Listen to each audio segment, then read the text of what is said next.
Boa noite, irmãos. Finalmente cheguei aqui na Charles Spurgeon, não é, pastor?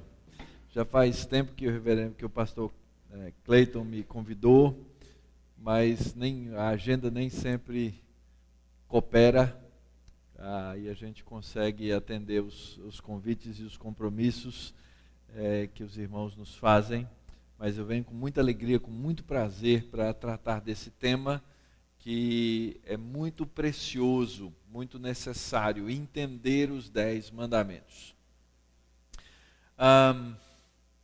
Uns 10 anos atrás, 11 anos atrás, eu fui convidado para falar num evento que durava 5 dias. E me perguntaram na época o que é que eu queria, o que é que eu sugeria expor. E eu sugeri os 10 mandamentos. E aí começou o evento, era uma vez por dia que eu falava, umas 2 horas mais ou menos. E eu fui falando sobre os mandamentos até o final do evento. E a pessoa que me convidou depois chegou para mim e falou assim: olha, quando você falou que ia falar sobre os 10 mandamentos, eu fiquei encafifado. Sabe o que é encafifado? Tem essa expressão aqui, tem, né? Okay. Porque o Brasil tem várias línguas, né? Eu fiquei encafifado. O que ele vai falar sobre 10 mandamentos em 20 horas? Não tem o que falar. E o problema é exatamente o contrário. Em 20 horas não dá para falar sobre os 10 mandamentos. Tem muito mais para falar sobre. E essa pessoa que me chamou falou, então agora eu reconheço que realmente tem muito a ser falado, muito a ser dito sobre essas 10 palavras. Essa é a expressão que aparece na Torá, as 10 palavras de Deus no capítulo 34 de Êxodo, quando Deus entrega as 10 palavras para Moisés, depois de tê-las falado diante do povo de Deus. Minhas exposições esses dias, minhas fontes principais, por assim dizer, Calvino tem uma série de sermões nos 10 mandamentos, no livro de Deuteronômio especificamente. Tem um livro da editora Cultura Cristã, A Lei da Perfeita Liberdade, do Dr. Michael Horton, que também expõe os 10 mandamentos, e o meu livrinho Lei e Graça, que eu uso extensivamente aqui para essas aulas. Ok? Muito bem. Vou fazer, aula, né, pastor? Posso fazer pergunta? Pode? Eu vou dar muito trabalho para você se eu ficar mexendo para um lado e para o outro, ou você sobrevive? Sobrevive?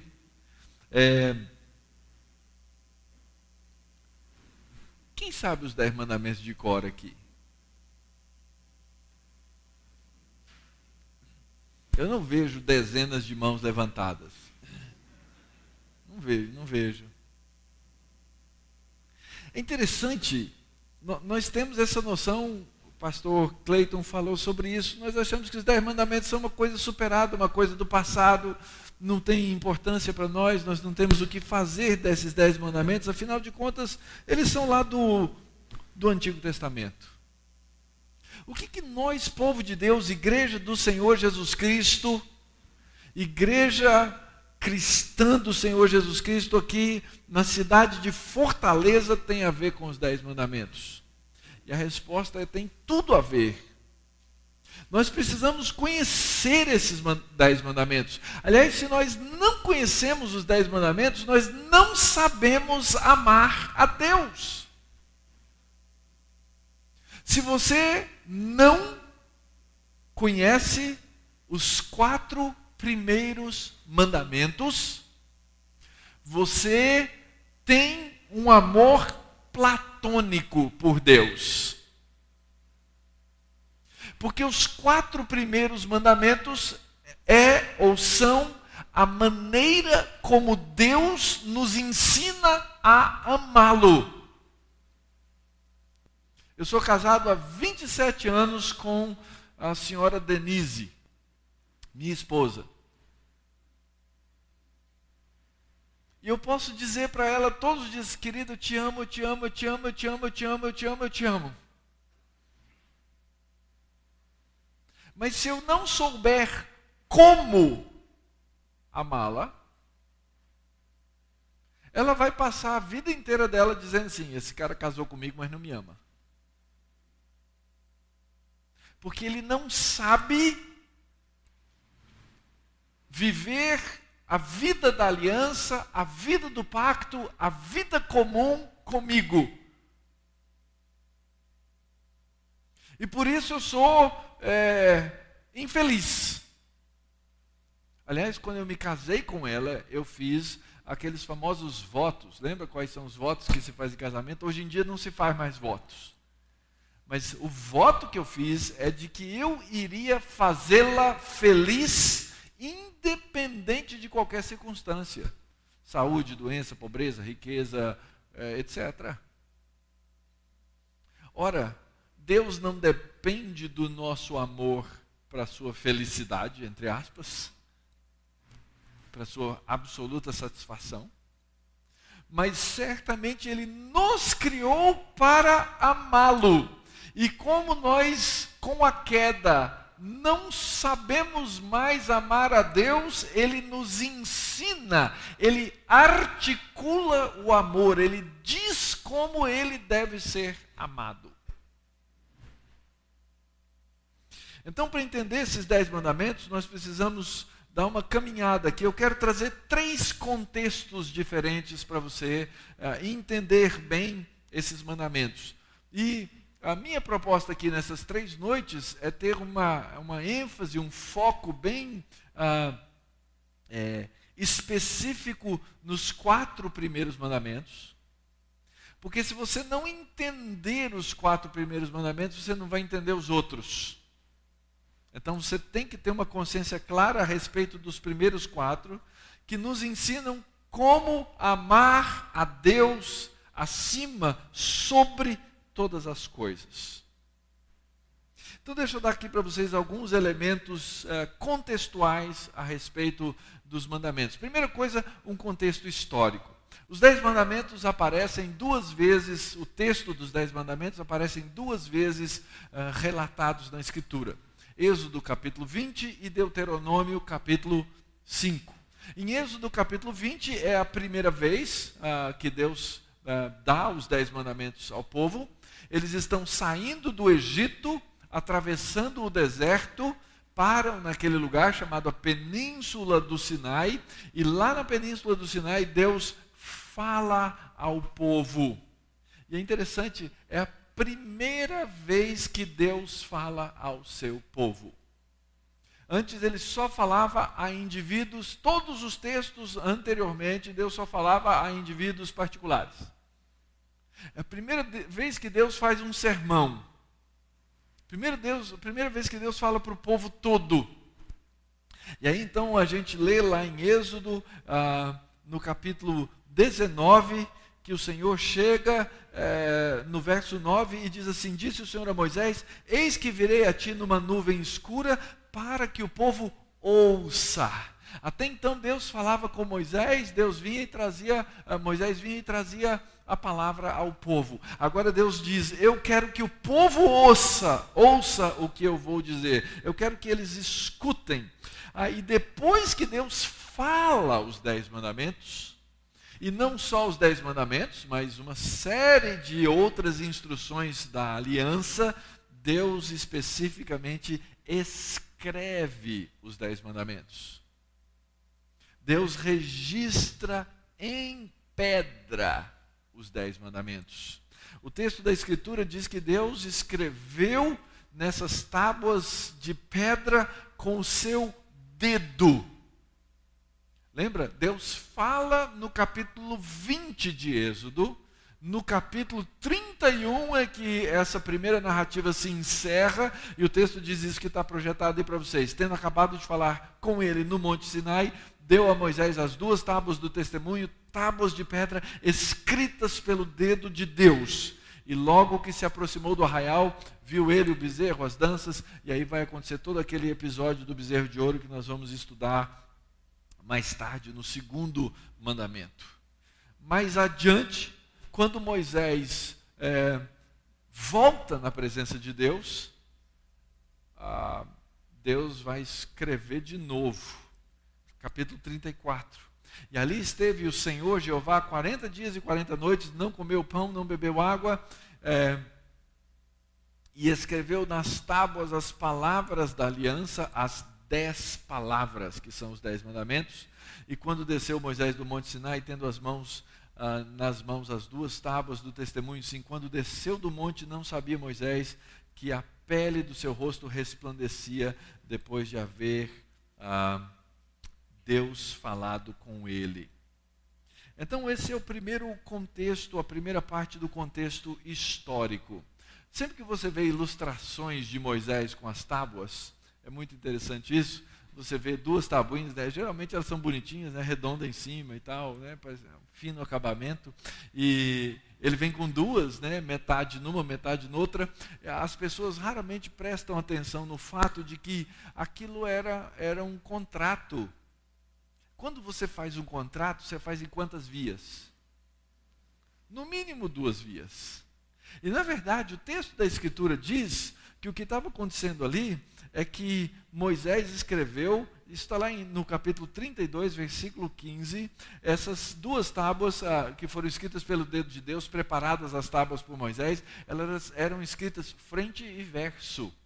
Capítulo 32, versículo 15, voltando-se, desceu Moisés do monte com as 2 tábuas do testemunho nas mãos, tábuas escritas de ambos os lados, de um e de outro lado estavam escritas. As tábuas eram obra de Deus e também a escritura era a mesma escritura de Deus esculpida nas tábuas. E é interessante que quando Moisés chegou lá embaixo do monte e viu o bezerro de ouro, o que ele fez? Ele quebrou as tábuas escritas pelo dedo de Deus. Isso é muito sério. Isso é muito sério. Tanto é que depois Deus ordena a Moisés, faz 2 tábuas de novo, como as primeiras. E eu vou escrever as mesmas palavras que estavam nas primeiras tábuas que quebraste. Capítulo 34, versículo 1. Para que aquilo ficasse registrado em pedra. Então isso dá para você o contexto aqui do que estava acontecendo. Chegando no Monte Sinai, Deus fala, depois que Deus fala, Deus faz o quê? Deus escreve o que ele falou, registra o que ele falou em pedra. Essa é uma primeira coisa que a gente precisa ficar na mente quando vai estudar esses 10 mandamentos. É um contrato escrito em 2 vias, não é? E aquelas 2 vias eram o testemunho daquilo que Deus havia dito para o povo de Israel e para Moisés. Mas eu disse que eu ia dar 3 contextos para vocês. O segundo contexto é o contexto bíblico-teológico que fala sobre a nossa relação com a lei. Por que isso é importante? Isso é importante porque as pessoas hoje em dia têm uma compreensão distorcida de qual é o papel do crente com relação ao uso do Antigo Testamento. Você vai ler aí, os que compraram o livro Lei e Graça, vão ver que logo no começo eu coloco essa pergunta ou essa proposição. E eu faço isso comumente em vários ambientes, em vários lugares que eu vou, eu faço essa pergunta. Existe a lei e existe a graça. O Antigo Testamento é o tempo da...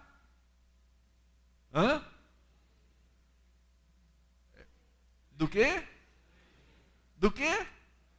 Estou vendo que tem uma confusão aí, não é? Afinal de contas, o Antigo Testamento é o tempo da lei ou o tempo da graça? Na nossa cabeça, que é uma cabeça bem treinada no dispensacionalismo, a nossa cabeça tende a fazer essa divisão automática. O Antigo Testamento é o período da lei, o Novo Testamento é o período da graça. Ok, vamos pensar comigo. Alguém pode ser salvo pelas obras da lei? Sim ou não? Ok, ninguém pode ser salvo pelas obras da lei.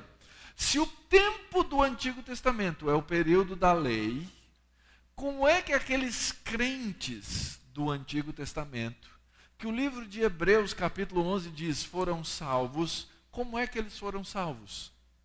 Pelas obras da lei? Então eles têm que ter sido salvos pelo quê?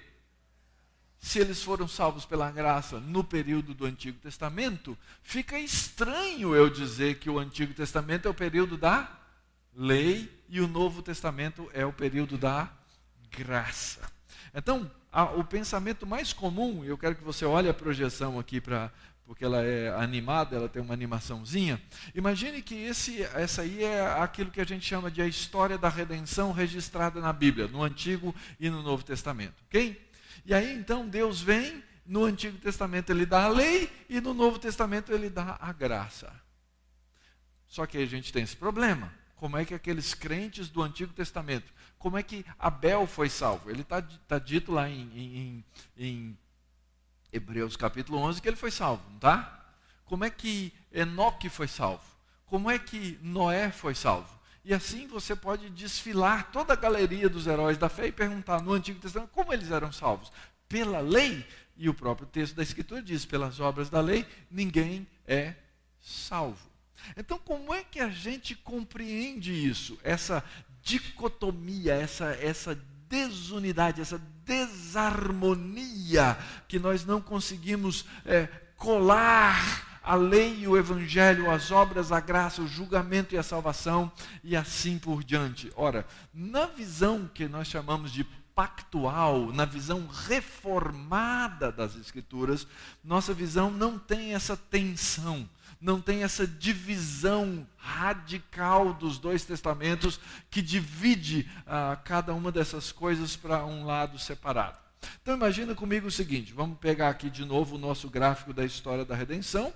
A história toda começa com o quê? Com a criação, ok? E eu tenho a escritura do Antigo Testamento e eu tenho a escritura do Novo Testamento. Lá no comecinho, desde o princípio, Deus entregou ao ser humano a sua lei. A lei de Deus, ela é dada por Deus desde o princípio de várias maneiras. Lá no Jardim do Éden tinha lei, tinha ou não tinha? O que Deus ordenou ao homem no Éden? Olha, você guarda, você cultiva, você come de tais árvores, você não come da árvore tal. A lei estava lá. Deus deu a lei desde o princípio na criação. O homem foi sempre obrigado a cumprir a lei de Deus desde o momento em que Deus criou. Não houve tempo em que não houvesse a lei. Ora, pode ser que no começo ela não estivesse escrita, pode ser que no começo ela não estivesse gravada em pedra, pode ser que no começo ela não tivesse a mesma forma, mas aquilo que Deus fala é lei. É lei. Eu acho muito interessante que na nossa cultura e sociedade, a gente pega e a gente diz que as coisas precisam ser escritas. Aliás, muita gente é saudosista e fala assim, olha, eu me lembro daquele tempo em que a palavra de uma pessoa valia, mas hoje tem que ser tudo por escrito. Isso é uma consequência da queda. A palavra de Deus, ela sempre foi verbal, oralizada.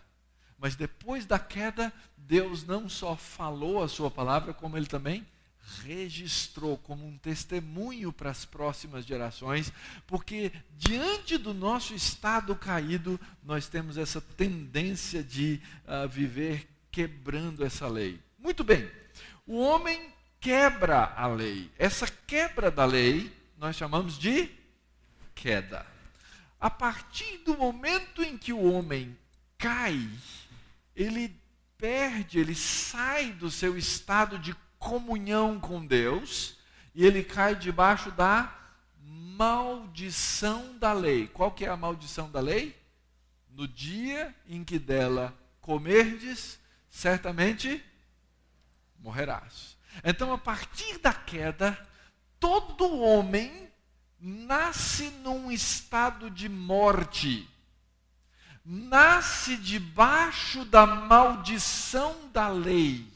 E a pergunta que nós temos a fazer, como é que alguém pode sair debaixo da maldição da lei? Tem que haver graça. Então, toda a humanidade encontra-se debaixo da maldição, mas a partir da queda, Deus passa a aplicar a sua graça. Então, você observa que a graça, ela não é uma coisa do Novo Testamento. A graça, como nós a costumamos definir no nosso conceito sistemático, ela é o quê? Ela é um favor imerecido. Quando é que Deus começa a aplicar ao homem um favor imerecido? Quando é que você lê isso a primeira vez na Bíblia?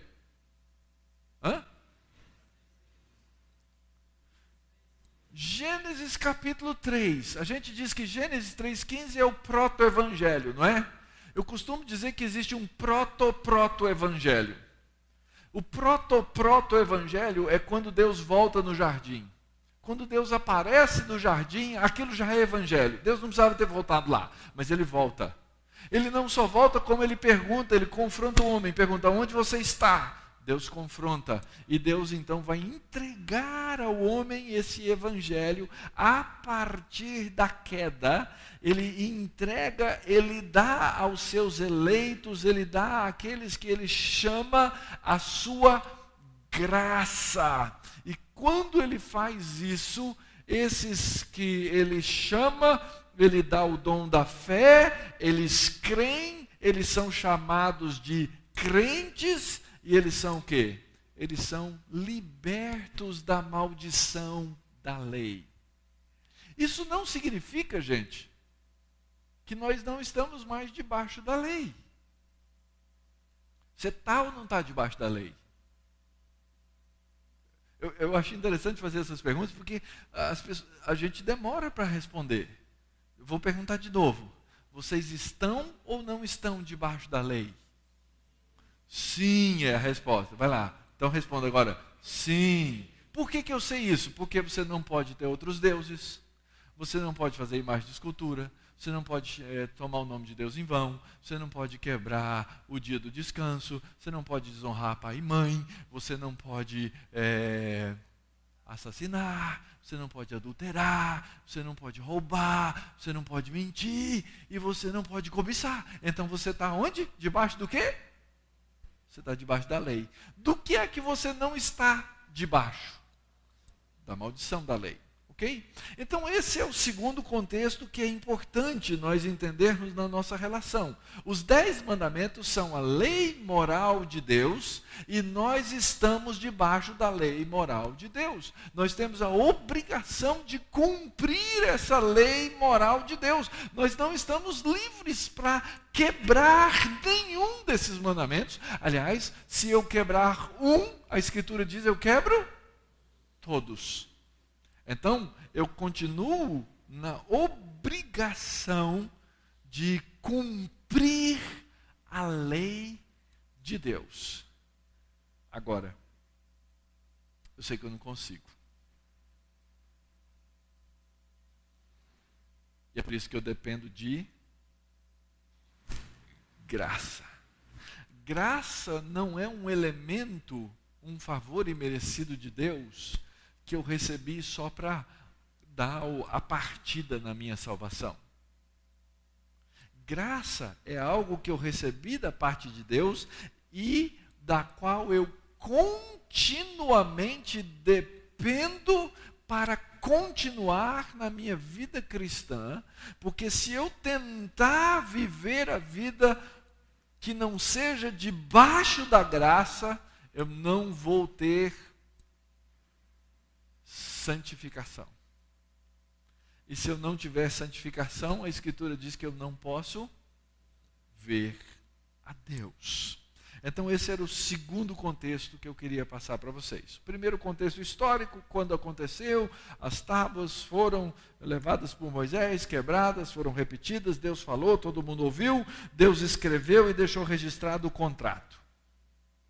Segundo contexto, a nossa relação com a lei de Deus, conforme a gente encontra aqui. Terceiro contexto, que é um contexto ainda bíblico-teológico, é que esse texto que nós lemos, esse contrato, essas duas pedras escritas frente e verso em duas vias, elas são um contrato de casamento. Eu acho que essa é a parte, ou talvez o contexto menos conhecido da maioria das pessoas. Entender que a aliança, aliás, é isso que a gente faz. Quando a gente casa, a gente continua com esse mesmo costume de usar o quê? Uma aliança. Eu já falei aqui da senhora Denise, de novo, eu me casei com ela, eu tenho uma aliança no dedo, agora eu tenho um fio de prata aqui, que já passou dos 25, não é? Eu tenho certidão de casamento, tá? Eu casei em comunhão de dívidas, nós temos dívidas juntos até hoje, não é? O negócio é chique. Isso reflete a nossa união. Ora, os 10 mandamentos são um contrato de casamento. Se você pegar a sua Bíblia em Êxodo, capítulo 19, você vai ver isso acontecendo. Diz que o povo de Deus, eles tinham saído, já era o 3º mês que eles tinham saído da terra do Egito. No primeiro dia do mês vieram ao deserto do Sinai, verso 2, capítulo 19, e tendo partido de Refidim, vieram ao deserto do Sinai, no qual se acamparam ali, pois se acampou Israel em frente ao monte, e subiu Moisés a Deus no monte, o Senhor o chamou e lhe disse: assim falarás à casa de Israel e anunciarás aos filhos de Israel: tendes visto com o que fiz aos egípcios, como vos levei sobre asas de águia e vos cheguei a mim.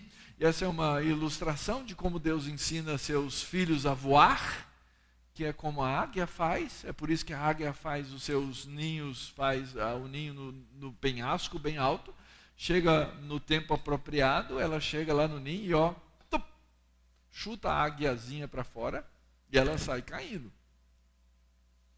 Se ela conseguir voar, legal. Se não conseguir voar, mamãe águia passa por baixo, pega o filhote, leva de volta para o ninho, vira para os olhinhos dela e fala assim: assustou, querido? Sim, mamãe. Tuf, de novo, até que ela aprende a voar. A gente aprende na prática. A águia, Deus fala assim: eu fiz a vocês com asas de águias, vos cheguei a mim. E aí no verso 5 do capítulo 19, ele diz assim: agora, pois, se diligentemente ouvirdes. Lembra que eu falei que Deus falou para eles ouvirem? Se vocês ouvirem a minha voz e guardarem a minha aliança, então sereis a minha propriedade peculiar. Essa palavrinha que está aí projetada no hebraico, a minha segular. Uma propriedade preciosa. É a maneira como o noivo olha para a noiva. E ele diz assim: olha, nenhum outro bota os olhos em cima dessa. Porque é minha noiva. Minha propriedade exclusiva. Ninguém se aproxima dela. Deus está dizendo isso para Israel. Vocês vão ser a minha noiva. Vocês vão ser a minha propriedade. Eu vou cuidar de vocês, eu vou amar vocês, eu vou proteger vocês, porque vocês serão o meu povo e eu vou ser o seu Deus. Vocês serão a minha noiva e eu serei o noivo. E aí vem o contrato de casamento. O contrato de casamento é dividido em 2 partes. Primeiro, como a noiva precisa aprender a amar o noivo. Querem saber? Estão curiosos? Primeiro, querida, você não pode ter outro noivo. Eu criei a estrutura do mundo para ser um homem e uma mulher. Eu estou fazendo uma proposta de casamento aqui para você. E você vai ser a minha noiva. Você não pode ter outro noivo. Não terás outros deuses diante de mim. Segundo, querida, noiva minha não carrega foto de outro na carteira. Acabou. Se eu chegar lá em casa e olhar na carteira da minha mulher, tiver uma foto do Brad Pitt, vai dar briga. Ela detesta o Brad Pitt, ainda bem. Mas Deus está dizendo que o coração da noiva precisa ter uma confiança tal nesse amor comprometido com o noivo, que ela não precisa de mais ninguém na vida e na história dela. É uma relação exclusiva. Terceiro, querida, seguinte, nós vamos nos casar, você vai ganhar o meu sobrenome. Se você tocar um cheque sem fundo na praça, o nome que vai para o Serasa é o meu. Por isso você não toma o meu nome em vão. Quarto, meu amor, eu te amo 7 dias por semana, 24 horas por dia. E eu não espero de você nada menos do que isso. Eu quero que você me ame com todo o seu coração, com toda a sua mente, com toda a sua força, com toda a sua alma, com todo o seu entendimento. Eu quero que você me ame completamente. Mas durante a semana, a gente tem que cuidar da casa. Nós vamos ter filhos, nós vamos ter que arrumar a bagunça, nós vamos ter que fazer comida, nós vamos ter que organizar todas as coisas. Então é o seguinte, eu quero que você separe um dia para mim. Um dia no qual nós vamos nutrir o amor. Um dia separado para nós dois. Um dia especial, um dia de deleite. E se você observar, querido, esses 4 mandamentos, eles são sobre a exclusividade do noivo. Exclusividade da pessoa, exclusividade da imagem, exclusividade do nome, exclusividade do tempo, porque assim o noivo estruturou para que nós aprendêssemos a amá-lo.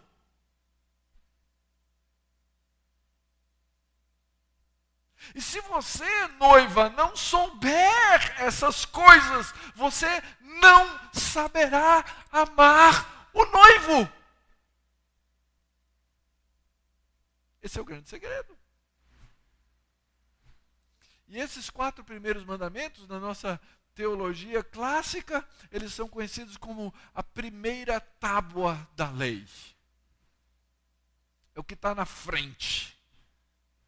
Vira o verso. A segunda tábua da lei. Primeiro, como amar o noivo. Segundo, como amar a mim mesmo e como amar ao próximo. Qual é o primeiro mandamento da segunda tábua?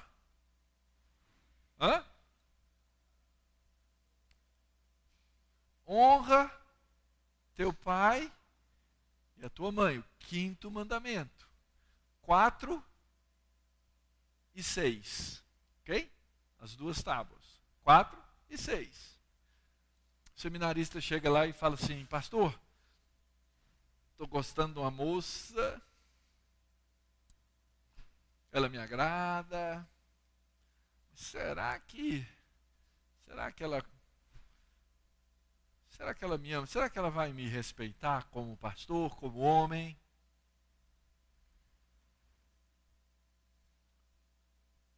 E a minha resposta é: filho, eu não sei, esse negócio de alma gêmea não tem na Bíblia, predestinação para o casamento negócio que a gente precisa estudar direitinho, né? Mas eu dou alguns conselhos para eles. E entre os conselhos eu dou o seguinte conselho: vá até a casa da moça. Observe lá no seu cantinho como ela trata os pais. Porque a probabilidade de 99% é que essa é a maneira como ela vai te tratar. Percebem? Nós vamos estudar rapidamente o 5º mandamento. Nosso foco maior vai ser nos 4 primeiros.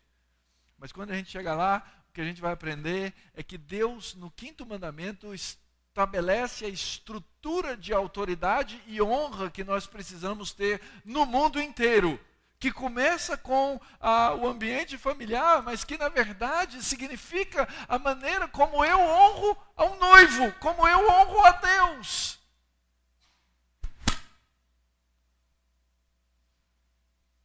Então, honrar pai e mãe, honrar marido, honrar esposa, honrar a autoridade eclesiástica, honrar aqueles que Deus nos chamou como guias, como líderes, é muito importante. Honrar os nossos governantes é muito importante. Tudo isso faz parte da maneira como a noiva se relaciona com o mundo, obviamente ligado à maneira como ela se relaciona com o noivo. 6º mandamento. Querida, eu sou o Criador de toda a vida. Eu amo a vida. Eu honro a vida. Por isso, minha noiva não comete assassinato. Essa é a tradução correta do 6º mandamento. Não assassinarás. A noiva ama a fidelidade. Não adulterarás. A noiva não precisa furtar nem roubar nada de ninguém. Ela casou com o rei de toda a terra. A noiva ama a verdade. Ela não dá falso testemunho nunca. E o 10º mandamento, querida, se você precisar de qualquer coisa, fala comigo. Você não precisa cobiçar nada de ninguém. Eu sou seu noivo. Se eu sou seu noivo, o que mais você precisa? E essa é uma grande metanarrativa bíblica. Deus cria uma noiva para si, Deus faz um contrato de casamento com essa noiva, a noiva diz: claro, noivo, nós vamos fazer tudo o que o noivo disser, nós vamos seguir aonde o senhor for, nós vamos obedecer todas as coisas. E um dos livros da Bíblia narra que essa noiva foi parar na esquina rodando bolsa, como uma prostituta. O que é que o noivo fez? Foi lá na esquina, ajuntou aquela noiva de vergonha, trouxe para dentro de casa e restaurou aquela noiva.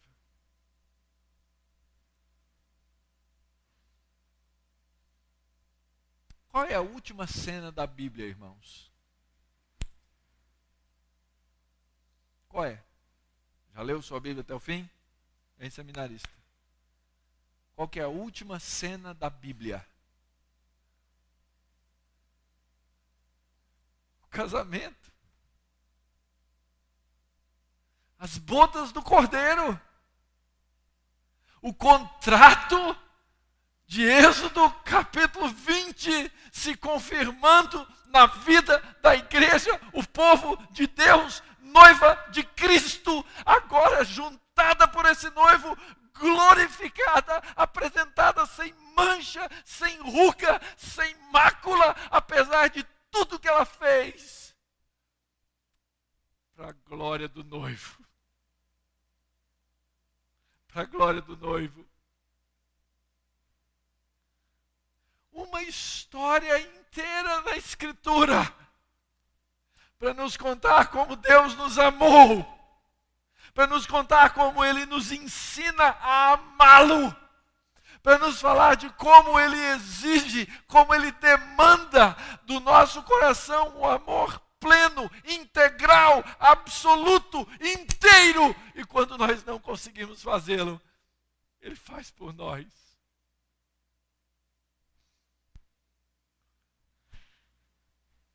Então vem a minha pergunta, querido. Você quer aprender a amar o noivo? O noivo é tão bom que ele vai e ensina. Sabe uma das grandes reclamações da minha mulher, que geralmente é a reclamação de quase toda mulher com relação ao homem. Homem é um bicho o quê?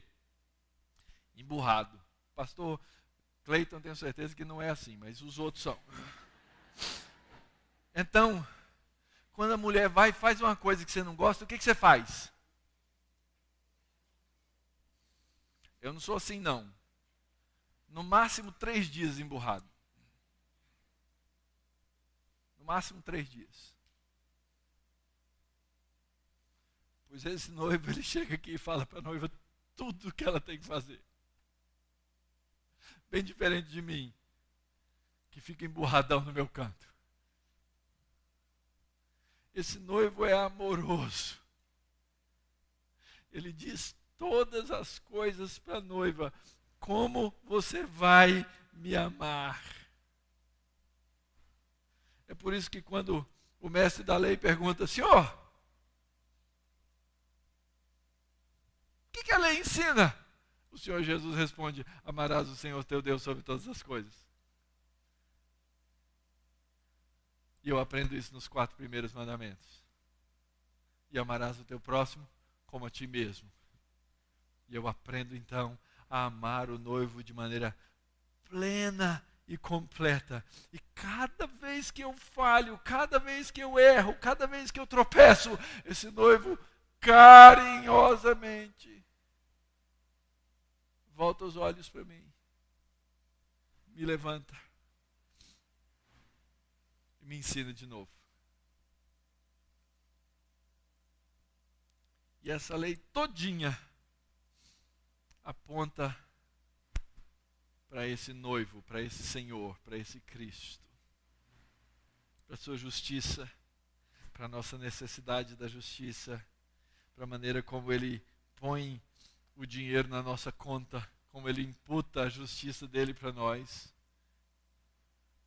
como nós devemos aprender a ser gratos por isso, como Ele próprio é a essência do significado e do sentido da lei moral de Deus.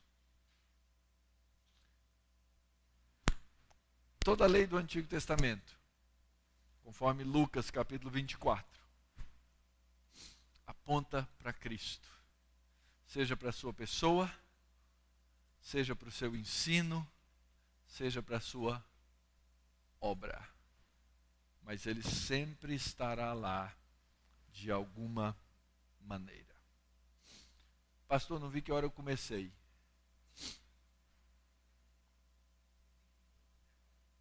...20 minutos e aí nós temos intervalo. Ok. Vamos tentar entender o primeiro mandamento antes do nosso intervalo. E eu vou ler do texto de Deuteronômio capítulo 5, que é a repetição da lei. É interessante que tem muita coisa na Bíblia que é repetida. E uma das razões pelas quais isso acontece é exatamente porque nós, depois da queda, nós nos esquecemos. Nós somos acometidos de coisas que nos fazem esquecer. Seja as coisas simples, sejam aqueles esquecimentos que são engano do coração, no qual nós deixamos alguma coisa do lado, seja o esquecimento pelas enfermidades que nós adquirimos. Primeiro mandamento. Diz assim, Deuteronômio capítulo 5, a partir do verso 4.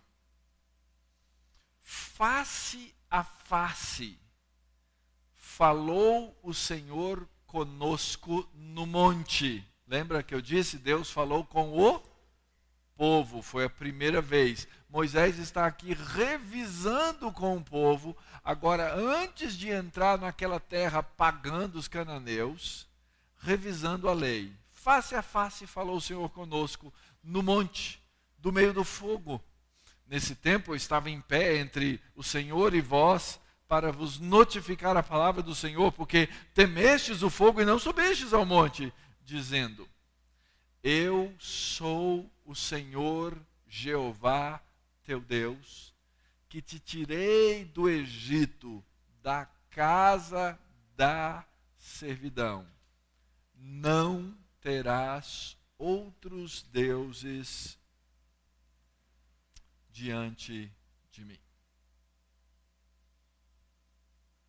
O mandamento específico é o sétimo verso. Não terás outros deuses. Por que é que Deus falaria isso?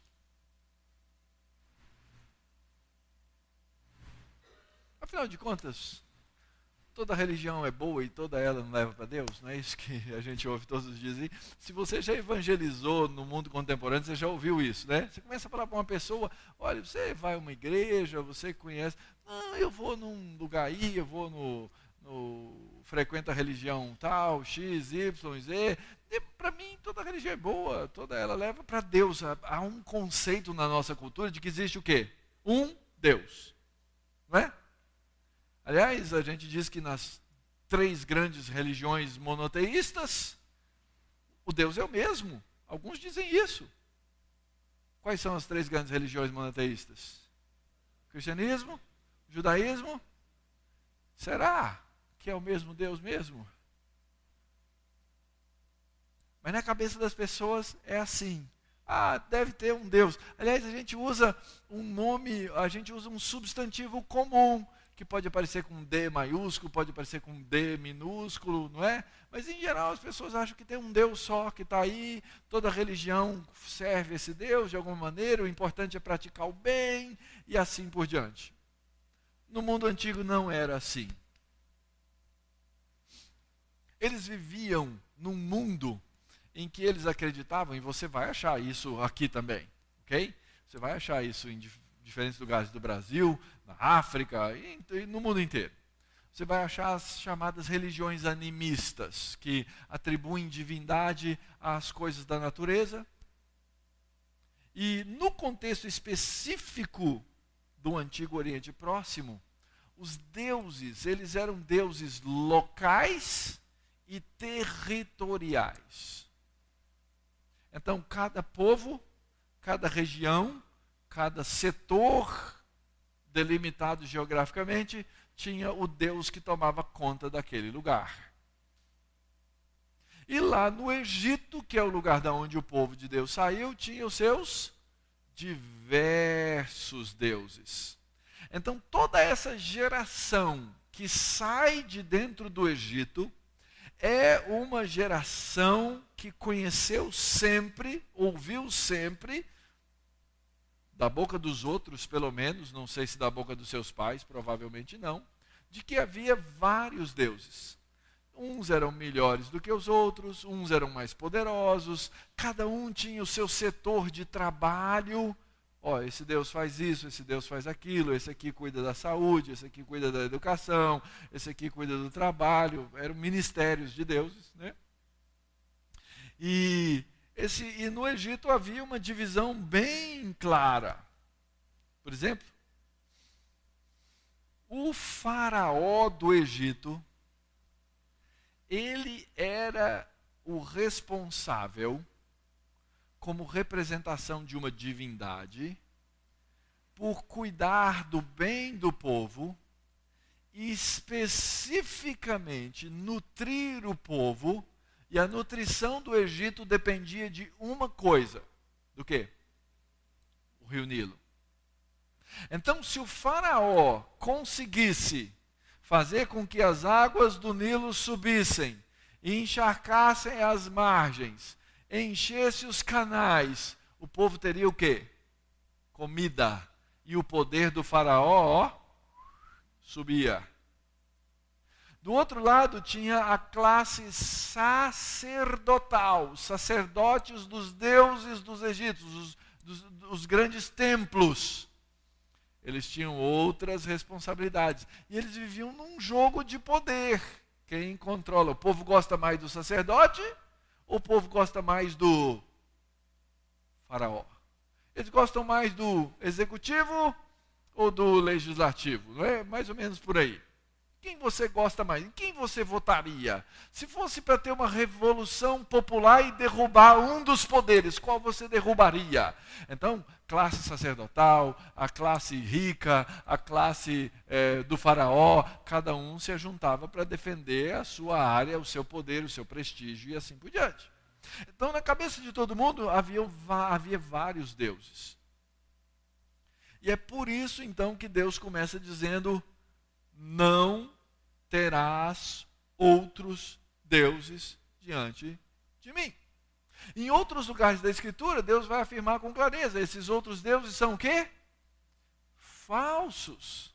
Eles são ídolos, eles não são deuses de verdade, eles são mera invenção do próprio homem, da cultura, da sociedade, seja lá de quem for. Mas eu sou o Senhor. E cada vez que você lê aí em cima o nome Senhor, você está vendo o nome pessoal de Deus. Que na nossa Bíblia, em geral, em alguns cantos, vai transliterar como Jeová. Alguns acreditam que a melhor pronúncia seria Iavé ou Javé. Mas o fato é que Deus tem um nome. Deus tem um nome. E Deus está dizendo: vocês não podem ter outros deuses.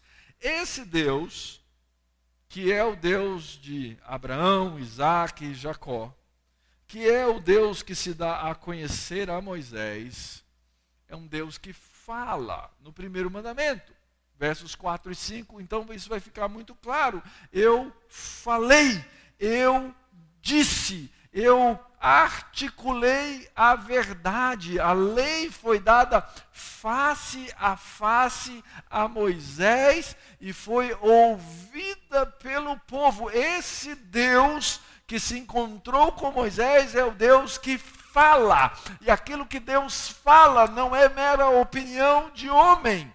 Aquilo que Deus fala não é a mera conclusão de um corpo legal legislativo. Não é um resumo, não é um consenso da sociedade a respeito de como viver bem. É a palavra de Deus. O Deus verdadeiro, o Deus único, esse Senhor Jeová, é um Deus que se comunica, e Ele se comunica porque criou o homem à sua imagem, exatamente para comunicar-se com Ele. E nós vemos Deus falando desde o jardim. Deus fala com o homem. Deus ordena as coisas.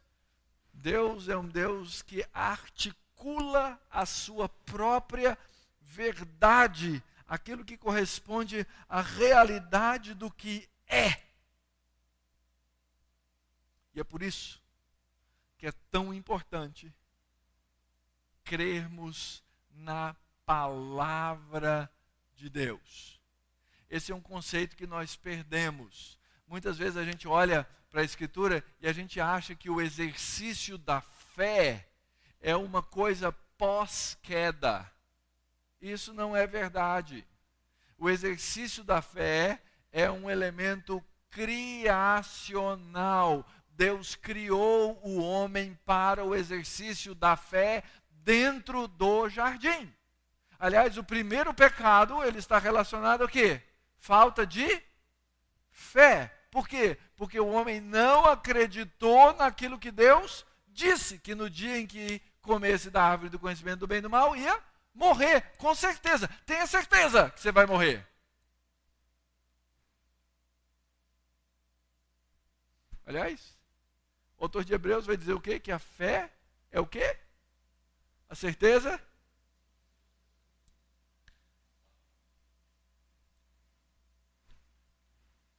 No jardim do Éden, o homem precisava exercer fé.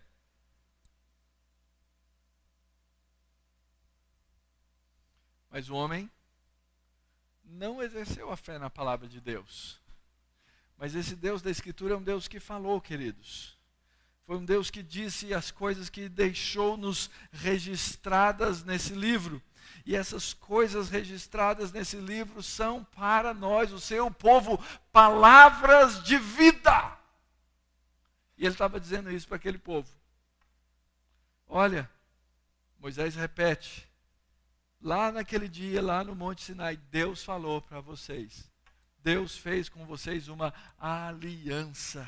Esse Deus que falou também foi o Deus que agiu. Eu sou um Deus que vocês já conhecem. Aliás, ele diz, eu sou Jeová. Eu sou o Deus de vocês. Eu sou o Deus que fez todas aquelas coisas na saída do Egito, uma a uma, para que vocês pudessem ser libertos. Na mente deles não podia haver qualquer dúvida a respeito de quem estava lhes falando. O Deus que fala é o Deus que age, é o Deus que intervém na história, é o Deus que é Deus do seu povo, é o Deus que cuida do seu povo. Aliás, o texto diz assim, eu sou o teu Deus. Eu sou o Deus de vocês. Esses outros povos, eles acreditam em outros deuses. Esses outros deuses são falsos. O que eles acreditam é irrelevante na verdade, porque o Deus deles não fala de verdade e o Deus deles não age de verdade. E o que Deus estava trazendo à memória é o seguinte, vocês me viram agir e vocês me ouviram falar. E o que eu chamo vocês a terem é um compromisso.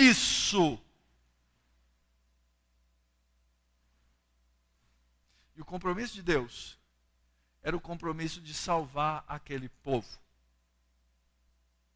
Quando Deus aparece a Moisés na sarça ardente, ele faz esse compromisso. Ele diz, eu sou o Deus que salva este povo.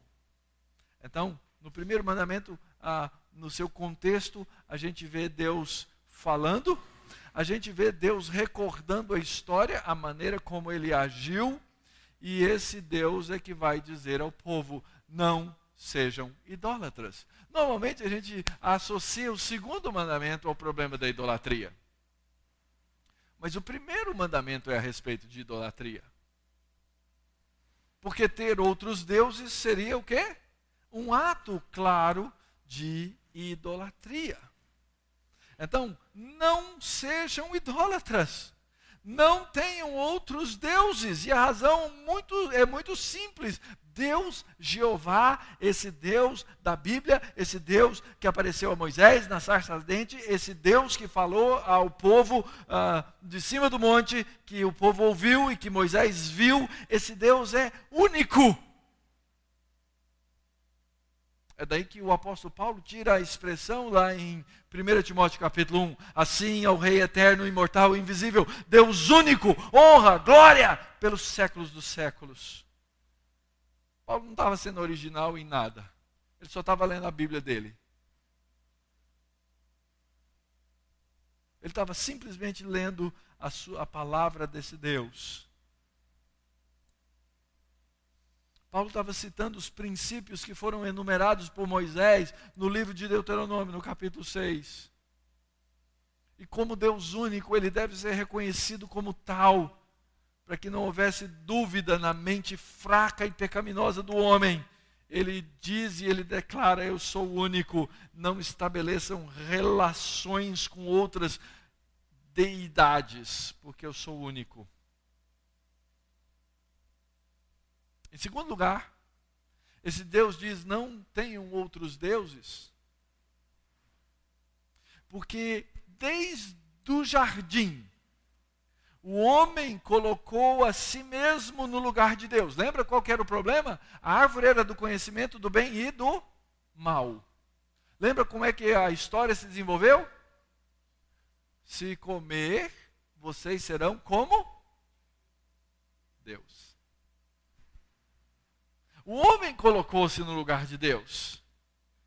Nossos primeiros pais engoliram a mentira da serpente. E assim que engoliram do fruto, perceberam que a sua desobediência lhes trouxe vergonha e medo.